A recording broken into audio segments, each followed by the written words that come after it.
My name is Sarah, and what I'm about to share isn't just a nightmare. It's our family's most horrifying truth. Summer vacation had just begun. The exams were finally over, and the suffocating Karachi heat was becoming unbearable. That's when my father gave us a surprise. Let's spend the holidays at the new farmhouse I've invested in. It's peaceful, far from the city. Perfect for a break. We were all excited. The whole family packed up, me, my parents, my younger brother Danny, and my grandmother. Within hours we were on the road, heading toward a lush, quiet area deep in interior Sindh. The place felt untouched, isolated, surrounded by trees. And the farmhouse? It was beautiful. Massive black gates opened into a long driveway shaded with date trees. The house was modern, white painted, wide windows, clean tiles, even a swimming pool. It looked like something out of a magazine. But the moment we stepped inside, I felt it. Cold. Not the kind of cold from the AC. This was different. A chill that sank into your bones, like something just brushed past you, invisible. I shivered but told myself, maybe it's just the exhaustion from the drive. But Dottie, she wasn't silent. This place feels strange, she muttered. Strange? How? My dad asked. I felt someone watching us from the woods. A woman. We laughed it off. Maybe she was being overly sensitive. Or maybe she was just tired. That night, things got stranger. Around midnight, I woke up feeling thirsty. As I passed through the living room, I happened to glance out the wide windows and froze. There was someone standing near the edge of the trees. A woman, wearing white, long, tangled hair. She wasn't moving, just watching. My throat went dry. I turned on the patio lights, but she was gone. Vanished. I didn't say anything to anyone. Maybe I was just half asleep. Maybe I imagined it. But the next morning, Danny refused to go near the pool. The blind lady was staring at me, he whispered. What? Who? At night, she was in a white dress, near the pool. Danny, it was just a bad dream, I told him gently. But then Dottie came in from the garden, visibly shaken. She's back, she whispered. The same woman. The one buried in this land long ago. We all turned to her. What do you mean? My father asked. Another family lived here before. Their daughter went missing. They say her mother went mad and buried someone in the ground. That night was the worst. We all heard screaming, loud, tortured, echoing from the fields. It wasn't from inside the house, it was outside. It sounded like a woman crying for help. Dad grabbed a flashlight and stepped out. He returned minutes later, pale. There were footprints in the dirt, but they lead into the house, not out. We locked every door, every window, sat together in the living room, paralyzed by fear. And then thump! A loud bang came from the attic. We didn't even know the house had one. Worse? A burning smell filled the room, like burnt flesh. And footsteps, slow, dragging footsteps above us. And then we saw her, standing at the top of the stairs.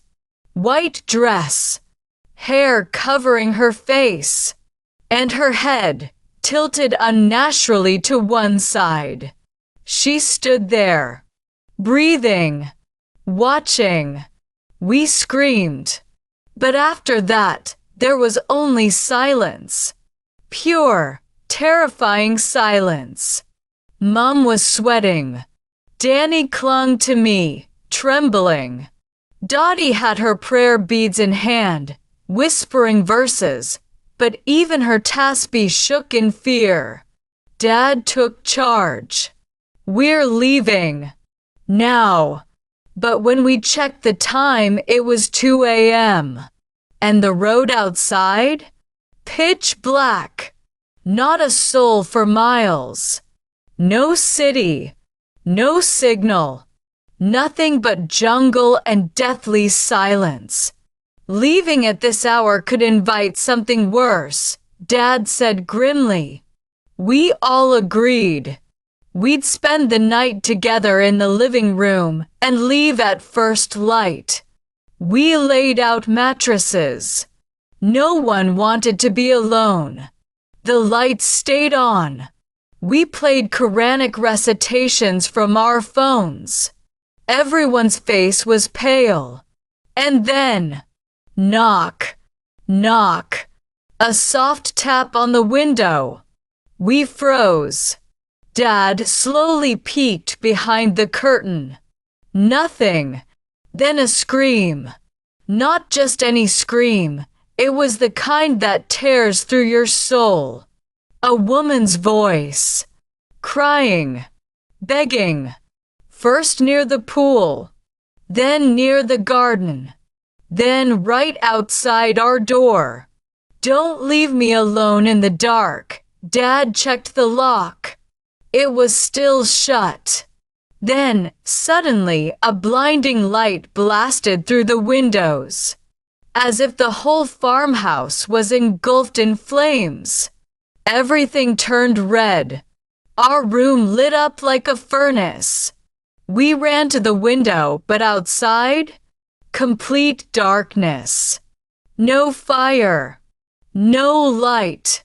No woman. Just the deep black night, and a whisper that grew louder and louder. Who told you to come back? Why did you walk on my land? I'll take you all with me. And then came the wind. It howled through the house as if something massive was racing room to room. Every window shook violently. Lights flickered. The recitation on the phone stopped abruptly. And instead came a broken woman's voice. I've returned. I've returned. Dottie collapsed, unconscious. Mum began to recite the Kalma, but her voice quivered. Danny shut his eyes tight, crying. And me. I saw it. A hanging figure. From the ceiling. Swinging. Slowly. Like someone who had once died here.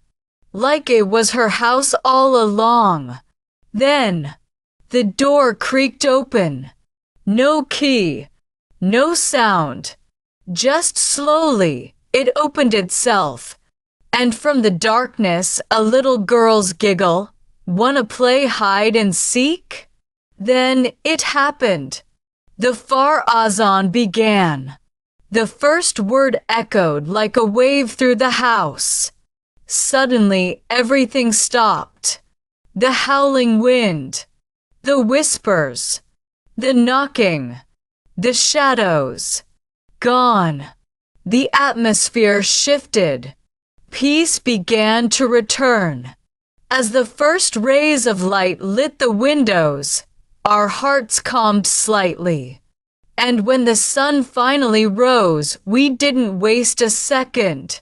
Without packing, without eating, we got into the car and drove. We didn't even look back. We reached home safely. But For the next 20 nights, none of us could sleep in peace. Those screams, those knocks, that whisper, "Don't leave me in the dark," they haunted us. It changed us. That summer vacation wasn't just a trip. It was a warning.